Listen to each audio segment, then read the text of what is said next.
मेरे सीनियर्स जो भी स्टेज पे विराजमान हैं और प्रांगण में जो भी मेरे सीनियर्स विराजमान हैं, उनको मेरा प्रणाम। मेरी सभी छोटी बड़ी बहनों को मेरा नमस्कार। मैं डॉक्टर संतोष पटेल, पशु चिकित्सा अधिकारी के पद पे वर्तमान में बाली तहसील में कार्यरत हूँ। मैं आपको अपने कैरियर से रिलेटेड थोड़ा सा कुछ सुझाव देना चाहूँगी कि जो मैंने फेस किया है, जो तकलीफ़ मुझे मेरे कैरियर में आई है, वो मेरी आगे वाली बहनें जो अभी प्रैक्टिस कर रही है या जो 10th और 12th अभी पास करने वाली है, उनके लिए शायद थोड़ी बहुत सहायता मिल सके। मैं इतना बताना चाहूँगी कि जो 10th या 12th गर्ल्स कर रही है, उनको पहले तो यही नहीं पता कि हमारा स्कोप कौन कौन से फील्ड में है या हम कहाँ कहाँ पे अपनी एक योगदान दे सकते हैं इस देश में। पहले तो हमें ये पता होना चाहिए कि हमारा जो स्कोप है वो कहाँ कहाँ है, किस फील्ड में हम कितना अच्छे से योगदान दे सकते हैं।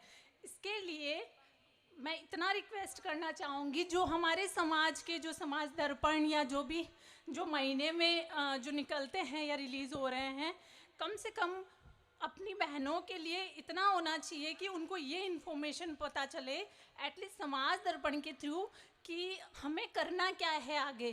क्योंकि हम 10th और 12th जो अच्छी सिटी में पढ़ती है गर्ल्स, उनको तो पता है कि उनको क्या करना है। जो 10th-12th में जो गांव की जो लड़कियां हैं, उनको कुछ भी नॉलेज नहीं होता।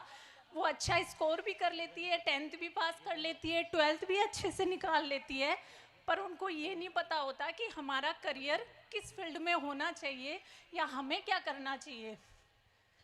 तो कम से कम ये पता होना चाहिए सबसे पहले तो, क्योंकि गांव की जो लड़कियां हैं उनको नहीं पता होता है कि हम आगे आर्ट्स ले या साइंस ले या कॉमर्स ले। सबसे पहला बेसिक तो ये होता है कि आपको सब्जेक्ट कौन सा चूज़ करना है। मेरा मानना है कि एटलीस्ट ऐसा सब्जेक्ट चूज़ करें जिसमें कंपटीशन कम है, मतलब सारे एक के पीछे एक ना भागे। जैसे कि गांव में एक ट्रेंड बन चुका है, आर्ट्स लेनी है तो सारे के सारे आर्ट्स लेंगे। वो कुछ आगे उनको नहीं पता कि हमारा करियर क्या है। उनको आर्ट्स लेनी है, बीए बीएड करनी है और फिर ससुराल जाना है। बस यही ट्रेंड अभी तक में तो देखने में आ रहा है।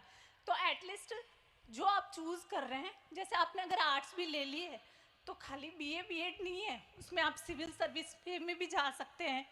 आप और भी बहुत सारी अपॉर्चुनिटीज़ हैं आर्ट्स में। टीचर बनना ही एक आर्ट्स लेके आप टीचर ही नहीं बन सकते।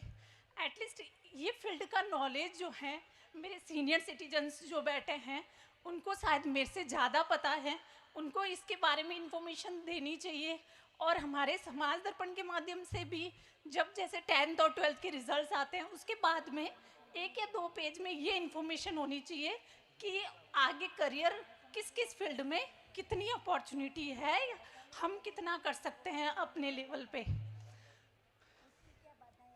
उसके अलावा मैं ये कहना चाहूँगी, जो मैंने शायद मेरे साथ में नहीं हुआ है पर मोस्ट ऑफ मेरे समाज की बेटियों के साथ मैंने देखा है कि पेरेंट्स तो पूरा सपोर्ट करेंगे, बहुत अच्छे से सपोर्ट करते हैं कि हमारी बेटी पढ़ के कुछ कर लेगी। पर जब बात आती है ससुराल वालों पे, तो वही पेरेंट्स जो अपनी बेटी को तो पढ़ा सकते हैं पर बहू के मामले में थोड़ा सा बैक स्टेप होते हैं। ये मेरे को फील हुआ है जितना। एटलीस्ट मैं ये चाहूँगी अपने जो भी माता पिता यहाँ बैठे हैं कि अपनी बहू और बेटी में कोई भेदभाव मत कीजिए, क्योंकि शायद आपका नाम आपकी बहू भी करेगी उतना ही जितना आपकी बेटी कर रही है, और शायद वो अपनी मेहनत से आपका नाम ऊपर कर रही है। उसको अगर पहचाना जाएगा तो आपके नाम से भी पहचाना जाएगा कि वो आपकी बहू है जो जॉब में लगी हुई है। तो मेरे हिसाब से अपने आप अपनी जितना बेटी को दे रहे हो प्रायोरिटी, उतनी ही अपनी बहू को दीजिए, तो शायद अपना समाज बहुत आगे बढ़ेगा। क्योंकि ये चीज़ मुझे फील हुई है जब मैंने अपनी 5 साल की ग्रेजुएशन की है, उसमें मुझे पटेल समाज की एक भी लड़की नहीं मिली। मतलब एक तरह से मेरे लिए ये दुख की बात है कि एकमात्र मैं पटेल समाज की हूँ जो पशु चिकित्सा अधिकारी की पोस्ट पे हूँ। शायद किसी को पता भी नहीं है कि ये कोई फील्ड भी होता है।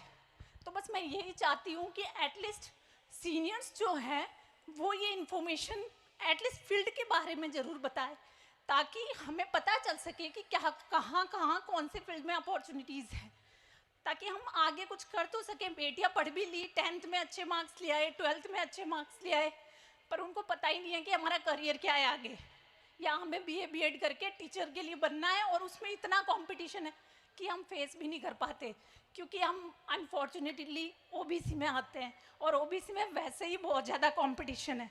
तो एटलीस्ट आप जो भी फील्ड चूज़ करें, आपका इंटरेस्ट तो होना ही चाहिए, बट उसके साथ आप ये ज़रूर देखें कि कंपटीशन कहाँ कम है, क्योंकि अगर कंपटीशन कम है तो शायद हम एक स्टेप तो पहले ही क्रॉस कर चुके। Thank you.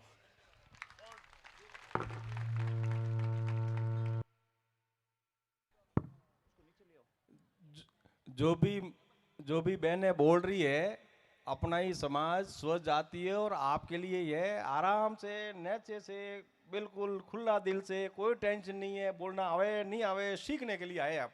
ये प्लेटफॉर्म आपके लिए, आप बहुत अच्छा बोली है, परंतु आप में ये लग रहा था कि मैं क्या मालूम, थोड़ा झिझक लग रहा था या डर लग रहा था।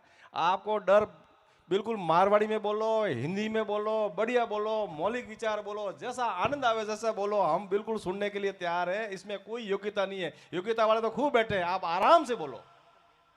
हाँ, आपका भाव आना चाहिए, बाकी कोई दिक्कत नहीं है, आप बिल्कुल खुल करके बोलो। अगली प्रस्तुति के लिए मैं आमंत्रित करती हूँ कन्या गुरुकुल की छात्रा ज्योत्सना और गोमती। अपनी गायन प्रस्तुति के साथ ज्योत्सना और गोमती मंच पर पधारें।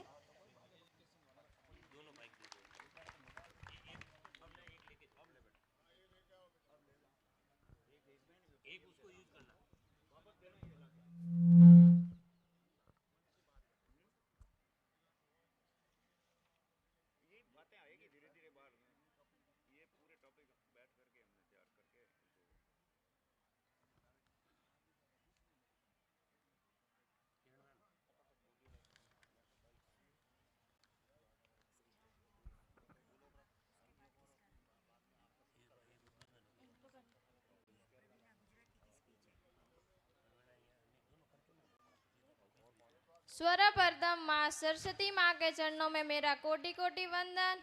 यहाँ पर उपस्थित श्री श्री एक